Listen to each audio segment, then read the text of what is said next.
गांव का डाकघर शांत सुबह की रोशनी में नहाया हुआ है, जो शांत ग्रामीण जीवन का केंद्र है। गांव का मुखिया सावधानी से एक गुमनाम पत्र खोलता है। उसकी भौहें चिंता से सिकुड़ी हुई हैं। यह गांव मेरा घर है, लेकिन मैं बोल नहीं सकता। पत्र में गुप्त संघर्षों का संकेत देते हुए निवेदन किया गया है। यह पत्र किसने भेजा होगा? इसका क्या मतलब है? मुखिया सवाल करता है। उसकी आवाज गूंजती है। नीरज सुझाव देता है, शायद यह जरूरतमंद की आवाज है।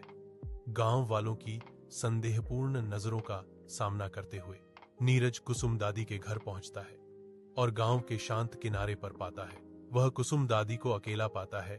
उसकी चुप्पी उसकी बीमारी के बारे में बहुत कुछ कह रही है।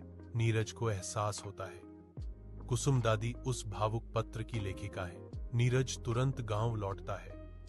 उसका दिल नए उद्देश्य से भारी है। कुसुम दादी को हमारी मदद की जरूरत है, नीरज ने घोषणा की। उसकी आवाज में जोर था। शर्म ग्रामीणों पर छा जाती है, क्योंकि वे कुसुम दादी की देखभाल के लिए एकजुट होते हैं।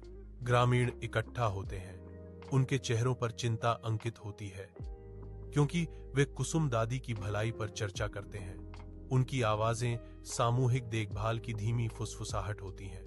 बच्चे इकट्ठा होते हैं।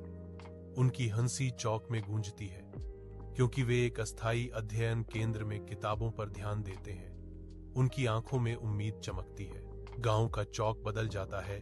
निवासियों की सूची बनाने के साथ हलचल मच जाती है, यह सुनिश्चित करते हुए कि कोई भी बुजुर्ग अकेला न रहे।